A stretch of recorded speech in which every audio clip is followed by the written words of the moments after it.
अनपढ़ माँ। एक मध्यम वर्गीय परिवार के एक लड़के ने 10वीं की परीक्षा में 90% अंक प्राप्त किए। पिता ने जब मार्कशीट देखकर खुशी खुशी अपनी पत्नी को कहा, सुनो, आज खीर या मीठा दलिया बना लो। स्कूल की परीक्षा में हमारे लाडले को 90% अंक मिले हैं। माँ किचन से दौड़ती हुई आई और बोली, सच, मुझे भी दिखाइए मेरे बच्चे की कामयाबी की पर्ची। ये सुनते ही लड़का फटाक से बोला, क्या पापा, किसे रिजल्ट दिखा रहे हैं? क्या वह पढ़ लिख सकती है? वह तो अनपढ़ है। अश्रुपूर्ण आंखों को पल्लू से पोंछती हुई माँ चुपचाप दलिया बनाने चली गई। लेकिन ये बात पिता ने सुनी भी और देखी भी। फिर उन्होंने लड़के के कहे हुए वाक्यों में जोड़ा और कहा, हाँ बेटा, सच कहा तुमने, बिल्कुल सच। तेरी माँ तो सच में अनपढ़ है। जानता है, जब तू गर्भ में था तो उसे दूध बिल्कुल पसंद नहीं था, पर तेरी माँ ने तुझे स्वस्थ बनाने के लिए हर दिन 9 महीने तक दूध पिया।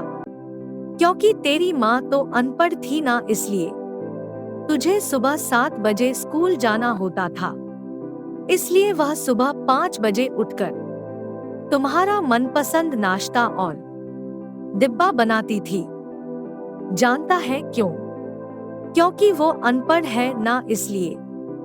जब तुम रात को पढ़ते पढ़ते सो जाते थे तो वह आकर तुम्हारी कॉपी व किताब बस्ते में भरकर फिर तुम्हारे शरीर को ओढ़नी से ढक देती थी और उसके बाद ही सोती थी।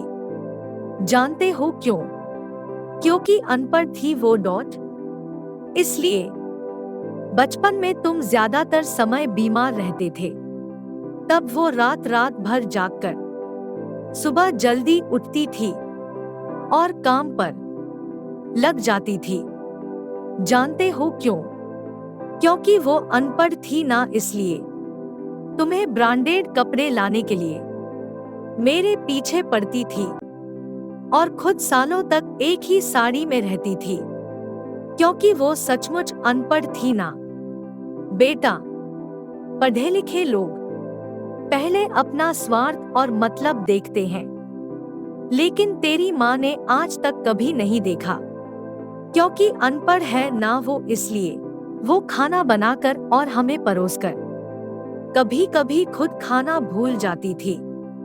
इसलिए मैं गर्व से कहता हूँ कि तुम्हारी माँ अनपढ़ है। यह सब सुनकर लड़का फूट फूट कर रोने लगा और लिपटकर अपनी माँ से बोला, माँ, मुझे माफ कर दो। आज मुझे तो कागज पर 90% अंक ही मिले हैं, लेकिन आप मेरे जीवन को 100% सार्थक बनाने वाली पहली शिक्षक हैं। माँ, मुझे आज 90% अंक मिले हैं, लेकिन फिर भी मैं अशिक्षित हूँ और आपके पास PhD के ऊपर की उच्च डिग्री है। क्योंकि आज मैंने अपनी माँ के अंदर छुपे रूप में डॉक्टर, शिक्षक, वकील, ड्रेस डिजाइनर, बेस्ट कुक, इन सभी के दर्शन कर लिए हैं। मुझे माफ कर दो माँ, मुझे माफ कर दो। माँ ने तुरंत अपने बेटे को उठाकर सीने से लगाते हुए कहा, पगले, रोते नहीं हैं। आज तो खुशी का दिन है, चल हंस। और माँ ने बेटे को चूम लिया। दुनिया की सभी माँ को समर्पित